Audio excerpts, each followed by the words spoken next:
Estimadas y estimados, buenas tardes, bienvenidos a otra sesión de la asignatura Seminario de Investigación 2. En esta ocasión lo que vamos a hacer es abordar dos textos que son sumamente importantes, el marco teórico y el marco contextual. Estos también integran el protocolo de investigación o anteproyecto de investigación y obviamente nos sirven como referentes pues para poder establecer desde dónde se está mirando nuestro trabajo de indagación. Dicho esto, quiero iniciar diciéndoles que el marco teórico es uno de los textos más relevantes dentro del protocolo. ¿Por qué? Porque el marco teórico, en esencia, lo que hace es establecer cuál es la teoría o teorías desde las que yo estoy justificando o visualizando el problema de investigación que voy a indagar. ¿Qué significa esto? Ante un solo problema, yo puedo tener diferentes formas de pensarlo, entenderlo, resolverlo. Por ejemplo, si nosotros pensamos en el problema de bases de datos, yo puedo pensar desde un enfoque de gestión que la forma de resolver un problema de bases de datos es a partir del uso de tecnologías. Sin embargo, desde un enfoque de la teoría organizacional, muy probablemente la forma de resolver un problema con bases de datos tenga que ver con los canales de comunicación entre áreas. Mientras que si nosotros lo vemos desde la teoría de la motivación, muy probablemente tiene que ver con el hecho de que la gente se sienta a gusto o a disgusto con su desempeño. Entonces, lo que nosotros tenemos que hacer es primero identificar cuál es la teoría desde la cual puede ser entendido o explicado o comprendido el problema que yo estoy trabajando. ¿Por qué? Porque esa misma teoría me va a servir para posteriormente interpretar los resultados que obtenga. Si una persona me dice que está de acuerdo con que eh, la comunicación entre sus jefes y él no es adecuada, no se explica de la misma forma en la teoría organizacional que en la teoría de la gestión. Entonces, cada una de ellas tiene sus propios conceptos, tiene sus propias formas de comprender las cosas, la realidad, y por ende las formas de explicarlo. Así que digamos que este es como un primer paso, poder establecer cuáles son las teorías o cuál es la teoría desde la que yo estoy visualizando este problema que voy a abordar. Dicho esto, digamos que el proceso básico pues es ir a investigar fuentes primarias y secundarias. Recuerden que las fuentes primarias son todas aquellas que establecen las teorías desde los autores de la misma teoría, mientras que las fuentes secundarias son aquellos autores que escriben sobre la teoría de alguien más. Entonces, cuando yo logro identificar estas fuentes primarias y secundarias, lo que hago es lograr tener una visión más amplia sobre el problema que estoy investigando y, por supuesto, identificar la teoría con la que quiero trabajar. Entonces, esto me permite no solamente establecer los postulados teóricos en los cuales yo voy a estar observando la problemática, sino que también me permite sustentar la metodología que voy a utilizar en mi trabajo de investigación. Además, habría que decir que el marco teórico, pues obviamente también integra el desarrollo de los conceptos centrales de investigación. Es decir, si yo voy a trabajar desde la teoría de la gestión, por ejemplo, voy a trabajar desde la teoría de la organización. Cuando yo hablo de formas de comunicación, para la teoría de la organización se le denomina o el concepto que utiliza es canales. Entonces lo que hago es establecer desde aquí qué conceptos voy a utilizar para poder explicar el problema que estoy trabajando y que posteriormente van a utilizarse para poder interpretar los resultados. Además, bueno, pues decía hace un rato, o sea, esto del marco teórico es como ponerse los anteojos de la teoría de la organización para poder ver el problema y los resultados que obtengo, o ponerme los anteojos de la teoría de la gestión, o ponerme los anteojos de la teoría de la administración orgánica pública, o ponerme los anteojos de la teoría que yo selecciono. Entonces, a partir de esos anteojos, yo miro los resultados y miro el problema que estoy investigando. ¿Qué necesitamos para elaborar el marco teórico? Bueno, ya les decía, en concreto, identifiquemos primero la teoría de teorías, luego identifiquemos cuáles son los conceptos, los desarrollamos o los investigamos y los desarrollamos en un texto. Para el caso del anteproyecto de investigación, este texto pues no tiene realmente una medida, no suelen ser textos muy extensos, pero hay ocasiones en que el mismo problema de investigación lo exige. Normalmente los marcos teóricos pueden llegar a tener, ya cuando forman parte de la tesis, una extensión de entre 20 y 30 cuartillas. En el anteproyecto de investigación no se exceden de las 4 o 5.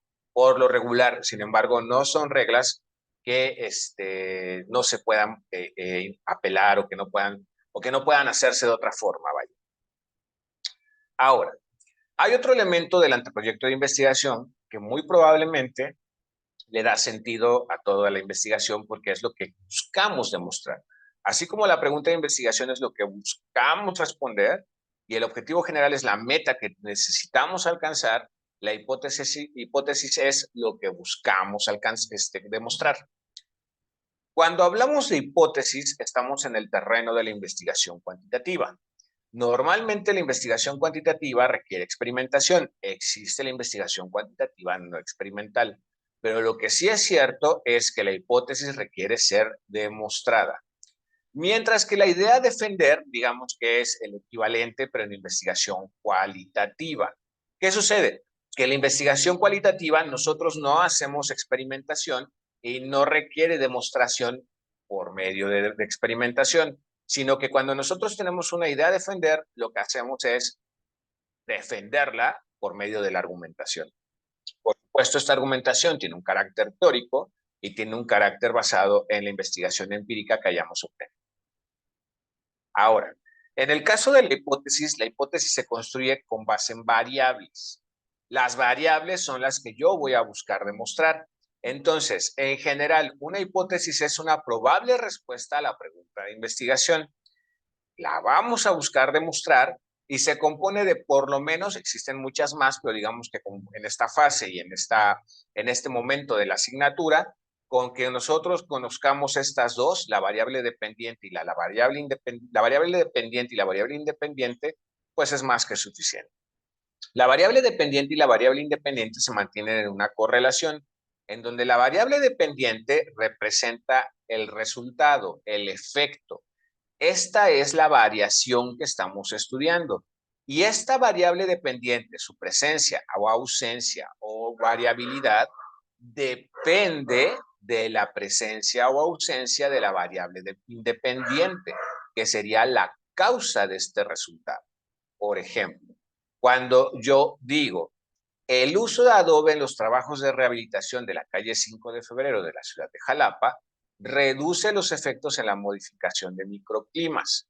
¿Cuál es mi variable dependiente? La reducción en la modificación de microclimas, porque el que se reduzca o no la modificación de los microclimas depende de que se utilice adobe o no en los trabajos de rehabilitación, que sería la variable independiente.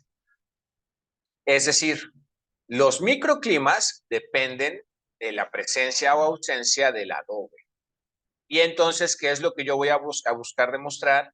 Que si uso adobe, los microclimas no cambian, mientras que si no lo uso, los microclimas cambian. Esa sería la búsqueda de mi demostración.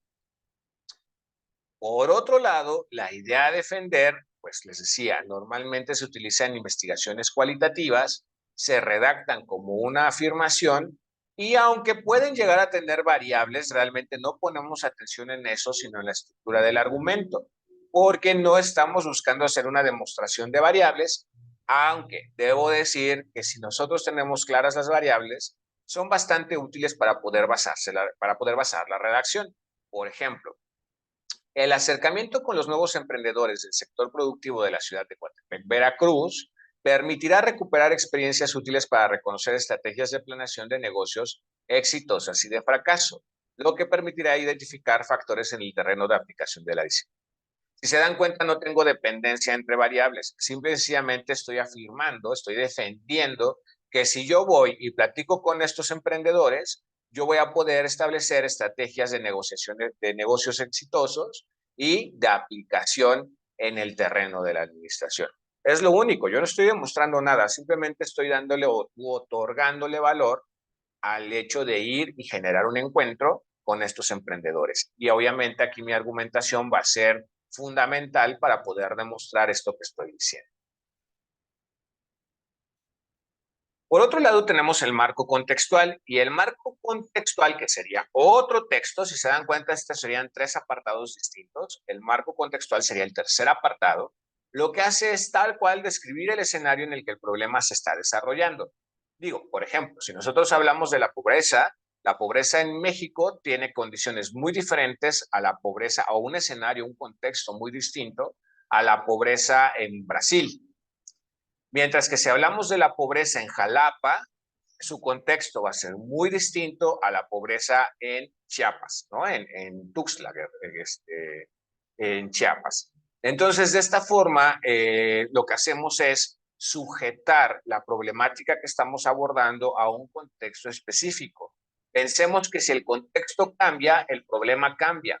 Por lo tanto, es muy importante que el investigador o investigadora describa adecuadamente el contexto en el que está trabajando, para que esto permita a quien lea el trabajo de investigación a posteriori comprender cuál es ese referente en el que el problema se está desarrollando. Y entonces, bueno, ¿cuál es su objetivo? El objetivo del marco contextual, pues explicar el espacio y el tiempo en donde el problema se está presentando. También es útil para interpretar los resultados y este texto es preponderantemente descriptivo. Ojo, no necesariamente se tiene que enfocar solo a espacio-tiempo, o sea, Jalapa en el año tal, ¿no? Sino que también puede abarcar características sociales, culturales, económicas, demográficas, todo lo que permita comprender ese terreno o ese lugar o ese referente en el que el problema se presenta. Y bueno, pues con esto llegamos al fin de la tercera sesión. Espero que esto sea útil para ustedes y para la elaboración de su trabajo, los trabajos que están, en los que están realizando entregas. Y pues nos vemos en la siguiente.